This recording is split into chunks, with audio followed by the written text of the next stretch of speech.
ہمارے ایک مخلص ہیں، انہیں وہ اپنا نیا مکان بنا رہے ہیں، 3 مکان بنا رہے ہیں ان کی فیملی۔ میں نے انہیں ایک عمل بتایا، آج آپ کو ہی بتا دوں، طرفت عین پہ یاد آئی بات۔ ذرا یہ عمل غور سے سنیے گا، ہر اس شخص کے لیے جو نیا مکان چاہتا ہے، نیا مکان بنا چکا ہے، نئے مکان میں رہ رہا ہے یا نیا مکان بنائے گا۔ میں نے کہا آپ نے نیا مکان بنایا ہے، ان قریب شفٹ ہونے والے ہیں، منتقل ہونے والے ہیں، اس کا کوئی حل بھی کیا؟ میں کہا سب سے پہلے اس نئے مکان میں 3 نقصانات ہیں، اور آپ نے ایک بات اکثر سنی ہوگی، ہمیں گھر راس نہیں آیا، مکان شفٹ کیا، یہ حادثہ، یہ واقعات، جانی نقصان، مالی نقصان، پریشانیاں، مشکلات، مسائل، ہمیں نہ لوگوں کی نظر کھا گئی، یا یہ فلاں فلاں، آپ نے سنا ہوگا۔ آج میں اس کا راز بتاتا ہوں، یہ ہمیشہ راز یاد رکھیے گا، اور میری یہ بات ضرور پھیلائیے گا، بتائیے گا، لوگوں کا نفع ہو جائے گا، بھلا ہو جائے گا۔ نیا مکان جب بھی بنتا ہے، جب بھی بنتا ہے، اور جتنا خوبصورت ہوگا، جتنا خوبصورت ہوگا، جنات کو بڑا پسند آ جاتا ہے۔ اب میں ایک صاحب نے مجھے ایک بات بتائی، وہ بات میں انہی کی زبان میں سناؤں گا، آپ وہ بات کی چاشنی بھی لے لیں، پھر میں بات مختصر کر کے بتاؤں گا۔ اماں بالا کو قرآن پڑھیں دی ہے، یہاں تک سمجھ آئے گا؟ بچوں کو قرآن پڑھاتی تھی اماں۔ تو ہم نے نیا مکان بنایا، اماں نے میں ڈٹھا، اماں کہہ دیے ونج حافظ کوئی درخت دی ساوی لکڑ بھنا، چمک بھنا، شاخ توڑ کے لے آ تازہ۔ اماں تازہ چاک لو کے اوپر چڑھ گئی، نیت بیمار پوے، خدا خراب کر رہے، گلو سڑو، میرا گھر تک کو نظر یہاں، نکلو ہی تم، نکلو نکلو۔ کرے اماں ایسی دیواروں کو مار رہی، ایسی ایسی۔ ہم نے کہا یہ پتہ تھا اماں کے پاس جنات بھی پڑھتے ہیں، آتے بھی ہیں، اماں جنات کا دم بھی کرتی ہے، ہدیے کھانے وغیرہ بہت آتے تھے ان کے گھر۔ میں نے بھی اماں کو دیکھا ہوا تھا، وہ میری نانی اماں کی بہن بنی ہوئی تھی، ایک دوسرے کو ہدیہ دینے لینے کرنے۔ نانی اماں کی طرف سے ہدیہ تھوڑے جاتے تھے، ادھر سے زیادہ جاتے تھے کہ نانی اماں کی جیب سے جاتے تھے، ادھر سے ہدیہ آتے تھے، تو اتنے ہوتے تھے کہ وہ تقسیم ہوتے تھے۔ تو کہ نانی اماں، میری اماں نے نا مار مور کے ہونپتی اماں آ گئی، کہہ رہے بس نکل گئے۔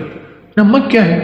کہہ رہے نیا مکان بنایا، ان کو اچھا لگا، گزرے جا رہے تھے، اوپر جو سیڑھیوں کی بمٹی تھی وہاں جا کے انہوں نے اپنا ٹھکانہ لگا دیا، مٹی لینے پہ ہاں اپنی اپنا سامان لگا رہے تھے، تو مجھے نظر آ گئے، نکال کے آئی ہوں۔ اچھا یہ ایک نہیں کئی واقعات ہیں۔ آپ کے گھر میں بہترین گھر بنا، بہترین گھر بنا، اور آپ کے گھر میں گندی کیچڑ کے 5-10 کتے، جو گرمیوں میں نا آپ نے دیکھا ہوگا نالیوں میں کتے بیٹھے ہوتے ہیں، بڑی ساری زبان نکال کے ہانپ رہے ہوتے ہیں، گندی نالی میں پانی گزر رہا ہوتا ہے تو ان کا جسم کچھ ٹھنڈا ہوتا ہے، وہ گندی نالی والا کتا جب اٹھ کے نا اپنے بدن کو چھاڑتا ہے تاکہ کیچڑ وغیرہ، آپ کے گھر میں کتوں کا ریوڑ گھسائے گندے، تو گھر میں کیچڑ ہوگی یا عطر کی بارش ہوگی؟ بدبو، غلاظت، نجاست، خباثت، یہی کچھ ہوگا اور کیا ہوگا؟ جس گھر میں شیاطین آ جائیں اور شیاطین کا پورا قافلہ آ جائے اور فیملی آ جائے، جو کہ ہر بیت الخلاء میں ہوتی ہے، خبث اور خبائث، مذکر اور مؤنث، مائی اور جوان، ہر بیت الخلاء میں ہوتے ہیں۔ جاجو جتنا بیت الخلاء کو ٹائلیں لگا دے، لگژری بنا دے، ہمیں دھوکہ ڈال دیا اس ٹائلوں نے اور شیشے نے اور کموں نے۔ میرے کملی والے نے فرمایا ہر بیت الخلاء میں فیملی رہتی ہے۔ بھائی میاں بیوی ہوگی تو بچے ہوں گے نا، تو میں فیملی ایسے تو نہیں کہہ رہا، خبث اور تو سب سے پہلے تو جنات، شیاطین۔ دوسرا جو ہوتا ہے، جو روگ لگتا ہے، دوسرا جو روگ لگتا ہے وہ خص مزدوروں اور لیبر کا روگ لگتا ہے۔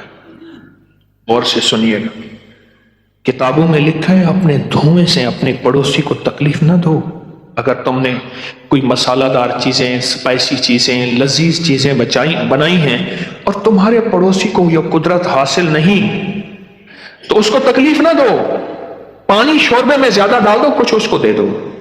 اور کتابوں میں یہاں تک لکھا ہے کہ پھلوں کے چیزوں کے چھلکوں سے پڑوسی کو تکلیف نہ دو۔ اگر کوئی اچھی اعلیٰ چیزیں کھائی ہیں تو اپنے پڑوسی کے گھر سے دور رکھو، اس بیچارے کو تکلیف ہوگی کہ اللہ میری جیب میں بھی ہوتا میں بھی کھاتا۔ یہ جو غریب لیبر آتی ہے، لیبر تو غریب ہی ہوگی نا، مستری مزدور، ان کی نظر کھا جاتی ہے، ان کی نظر کھا جاتی ہے۔ میں نے بکریاں رکھی، 8 بکریاں تو ذبح ہو گئی اور لیبر کھا گئی، 9ویں جو ہے آ کر حرام ہو گئی، اور چھری کے نیچے بھی نہیں آئی۔ میں نے کہا نکالو یہاں سے بکریاں، 8 تو چھری کے نیچے آئی اور 9ویں جو ہے وہ خود حرام ہو گئی۔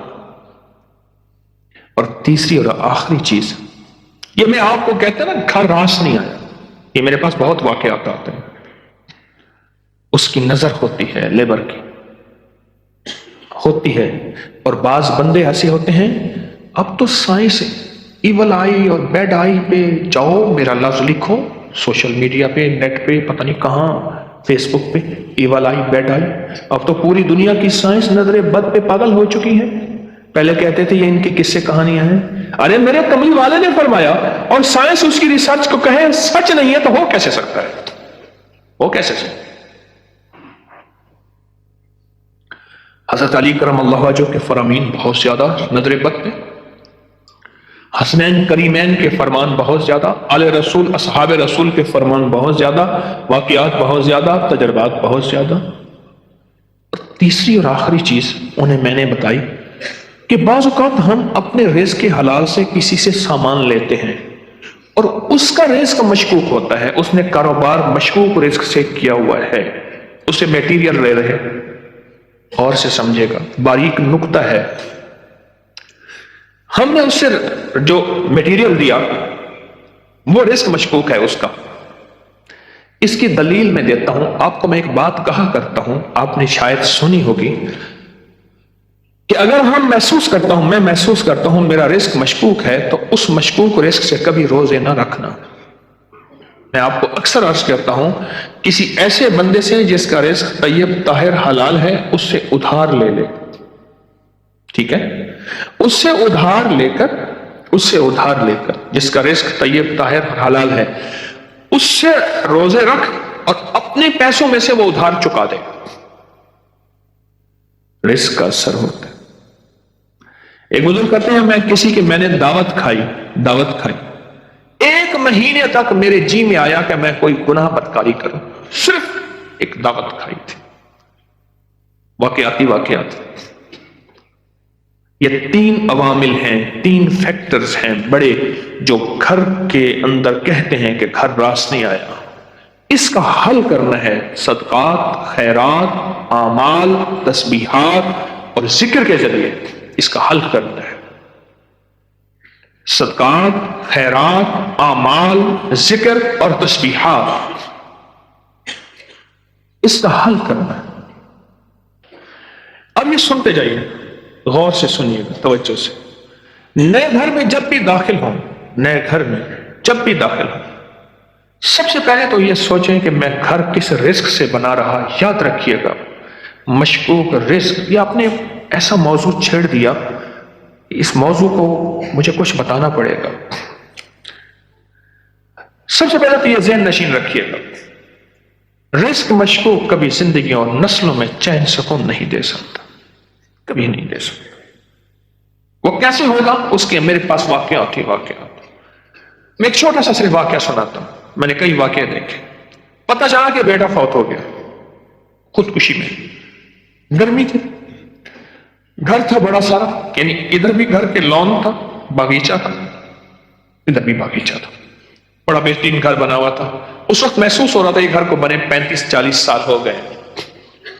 چارپائی جب پڑی تھی تو ہمارے ہوتے ہوئے دھوپ آ گئی، تو چارپائی کو میں نے گھسیٹا، اور ایک بیل تھی بڑی خوبصورت، اس کے نیچے لے گئے۔ ایسی بندہ رو رہا تھا، وہ اپنے علاقے کا مجسٹریٹ تھا، میں نے اس کی مجسٹیٹی دیکھی ہے. بٹھے والے کو حکم تھا کہ اتنی اینٹیں پہنچانی ہیں ورنہ بٹھا کسی شکایت کی وجہ سے سیل ہو جائے گا. سیمنٹ والے کے ذمے تھے کہ اتنی سیمنٹ کی بوریاں پہنچانی ہے ورنہ تو 2 نمبر سیمنٹ بیچ رہا, تجھ پہ آبجیکشن لگ جائے گا. ریت والے, اینٹ والے, ہر میٹیریل والے کے ذمے تھا کہ تو نے پہنچانا ہے.